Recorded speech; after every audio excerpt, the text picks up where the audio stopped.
Mustapha Ben Fodil, 47e vendredi de manifestation en Algérie. On a le sentiment que c'est un peu comme les Gilets jaunes. On donne des numéros, il y a des actes, acte 47.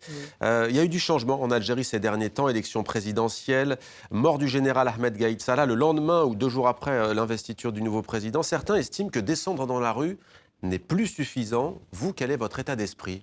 Ce matin, ils ont encore procédé à des interpellations. Parce qu'il faut savoir qu'en amont de la grosse déferlante après la prière du vendredi, il y a toujours des groupes, des irréductibles qui occupent la rue d'Ibouch Mourad, par exemple, à Alger. Ouais. Et ça s'est toujours bien passé, en fin de compte, la police ne s'y met pas. Et ce matin, ils ont procédé à des interpellations. Jeudi, hier, notre ami Khaled Rani a été entendu par la police d'une façon totalement illégale. Donc il a été retenu à peu près 8 heures.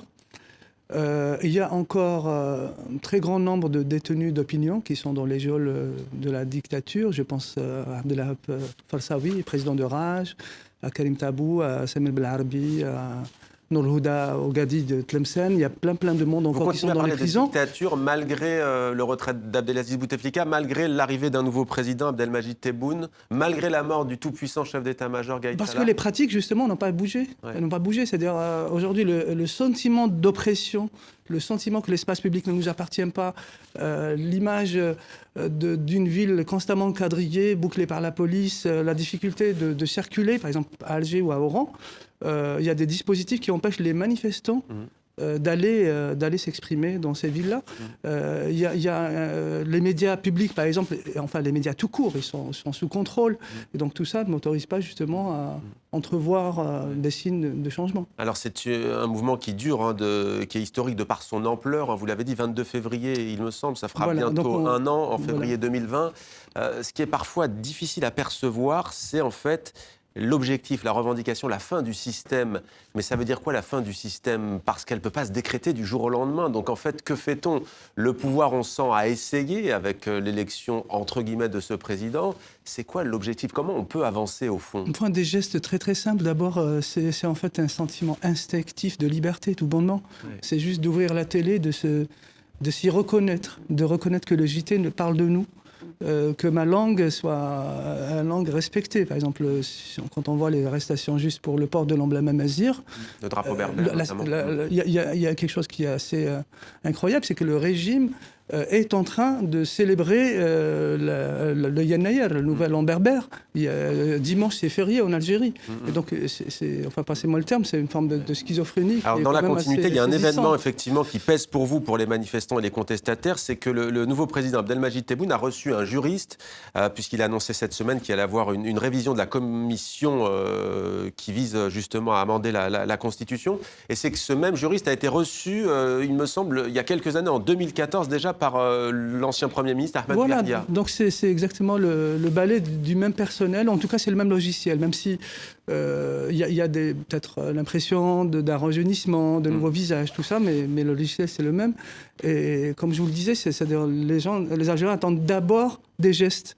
Ouais. Simple et fort, c'est-à-dire juste, par exemple, le fait de pouvoir manifester, on sent que c'est vraiment, ça tient en nombre, c'est-à-dire quand on est nombreux, la police se retire, mais dès qu'ils trouvent qu'il y a moins de monde, tout de suite, c'est les arrestations. C'est un rapport de force qui s'est installé. Voilà.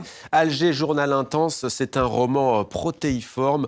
On en avait déjà parlé lorsqu'on était venu au Salon du Livre d'Alger il y a un peu plus d'1 an, où vous avez rencontré, puisque ce livre était sorti aux éditions Barzac sous le titre « Body Writing, vie et mort de Karim Fayoulou », écrivain 1968-2014. Alors, il y a une phrase qui a retenu notre attention à Maghreb Orient Express. C'est cette citation qui dit qu'un Algérien, vous l'avez peut-être en tête, je vais la retrouver, un Algérien, c'est quelqu'un qui est arrivé jusqu'à la Lune et l'a trouvé fermée. Voilà, c'est ça. Un Algérien, c'est quelqu'un qui est arrivé jusqu'à la Lune et qui l'a trouvé fermée. Ouais. La formule est... Non, c'est juste parce à la fois belle, mais en même temps, elle est terrible. Oui, c'est du mot noir. En fait, c'est un peu à l'image de ce que nous vivons depuis le 22 février. Il y a une immense espérance. Après là, on a l'impression qu'on est en train de retomber tranquillement dans une forme de statu quo mortifère, où justement le régime va se régénérer. On aura les mêmes pratiques et les mêmes manières de gouverner. Donc c'est cette forme de malédiction en fait que peut-être veut raconter ce roman. Même si bien sûr, enfin la phrase que vous avez citée, peut-être elle est un petit peu cruelle.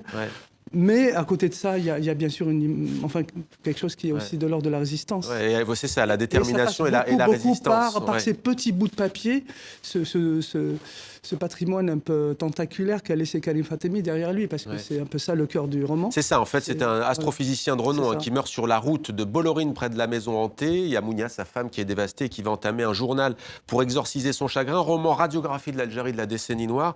Et un truc qui est intéressant, vous dites, j'ai toujours travaillé de manière fragmentaire, j'écris pas, je construis. Comment s'est imposée cette patte littéraire qui est désormais la vôtre? Non, justement, c'était parti de petits bouts de papier. En fait, l'idée, c'était simplement mon propre journal à moi. Quand j'ai arrêté de le tenir, j'avais l'impression d'avoir perdu plus qu'une béquille, j'avais perdu une partie de mon âme. Et donc j'ai interrogé ce matériau. Pourquoi la médiation par l'écriture et plus généralement la médiation par l'art? Et donc c'est un vieux sujet qui renvoie aussi à la question de la mort, c'est-à-dire l'art face à la mort. Et donc l'histoire, elle tourne autour de la mort de ce type Karim Fatemi qui explore l'univers, mais en même temps il explore aussi l'intériorité, le continent intérieur, par justement cette écriture protéiforme. Et on trouve des dessins d'enfants notamment, on trouve le poème de Mahmoud Darwish, le poète palestinien. Enfin, c'est un collectionneur compulsif justement de toutes sortes d'écrits, y compris les dessins de sa fille. Les dessins de sa fille, on en voit notamment un là par exemple à l'image. Voilà. Donc ça c'est réalisé par ma fille Leïla. Là pour le coup c'est la vôtre. Pour le droit d'auteur. Mais c'est une façon aussi. Il y a d'ailleurs un peu de vous dans ce personnage, disons-le. On peut le dire, oui.